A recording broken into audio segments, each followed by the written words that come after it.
இன்றே டவுன்லோட் செய்து உங்கள் ஃபேவரட் ஷோக்களை என்ஜாய் பண்ணுங்க.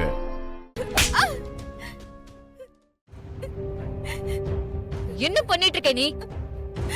ஏமா, படிச்ச பொண்ணு தானே நீ, இப்படி பண்ணலாமா? எதுக்கு இப்ப நீ அழுதுட்டு இருக்க? விடுங்க விடுங்க, அவ அழட்டும், நல்லா அழட்டும். இங்க பாரு, கொஞ்ச நேரம் நல்லா அழுதுரு. உன்னை நாங்க யாரும் டிஸ்டர்ப் பண்ணவே மாட்டோம். ஆனா அழுது முடிச்சதுக்கு அப்புறம் நீ ஏன் இப்படி செஞ்சேன்னு சொல்லணும். இப்ப அழு, நல்லா அழு.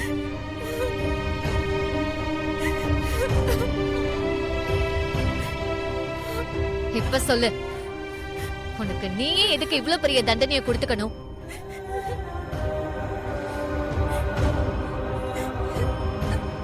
யார் அந்த பையன்? நான் காலேஜ் படிக்கும் போது அசோக் ஒரு பையனை லவ் பண்ண.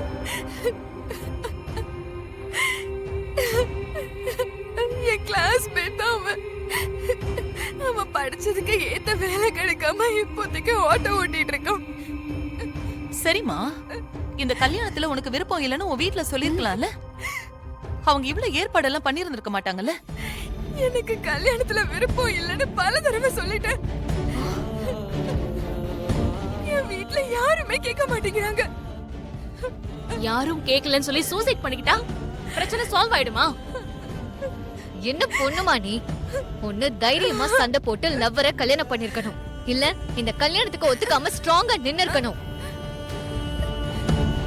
அத விட்டுட்டு இப்ப நீ சூசைட் பண்ணிக்கிட்டா உன் அப்பா அம்மாக்கும் வேதனை, உன்னை லவ் பண்ண அந்த பையனுக்கும் வேதனை.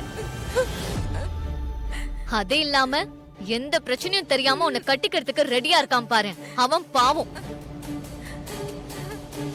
ஒருத்தி எடுத்த முடிவால இத்தனை பேருக்கு வேதனை. அவங்களுக்கும் வேதனை, நீயும் செத்துருவ. என்னமா இதெல்லாம்? என்னால இந்த அளவுக்கு யோசிக்க முடியல. ஆனா அசோக் இல்லாம என்னால கண்டிப்பா வாழ முடியாது. இன்னொருத்தரை என்னால ஏத்துக்கவும் முடியல. அப்பா அம்மாவை எதிர்க்கவும் எனக்கு தைரியம் இல்ல. இவ்வளவு குழப்பத்திலயும் வேதனையிலும் தான் நான் இந்த முடிவை எடுத்தேன். அதுக்கு இதான் தீர்வா? பிடிச்ச வாழ்க்கைக்காக கொஞ்சமாவது போராட வேண்டாமா? நாட்டுல எவ்வளவோ பேரு கஷ்டத்தோட வாழ்ந்துகிட்டு இருக்காங்க. இப்படி நீ யோசிச்ச பாரு, அது ரொம்ப முட்டாள்தனம். சாரி ஆண்டி, எனக்கு வேற வழி தெரியல. பிரியா, உங்க அப்பா அம்மா கிட்ட நாங்க வேணா பேசவா? நம்ம பேசுவோம் ஐலி, இது அப்படியே சும்மா விட்டுற கூடாது.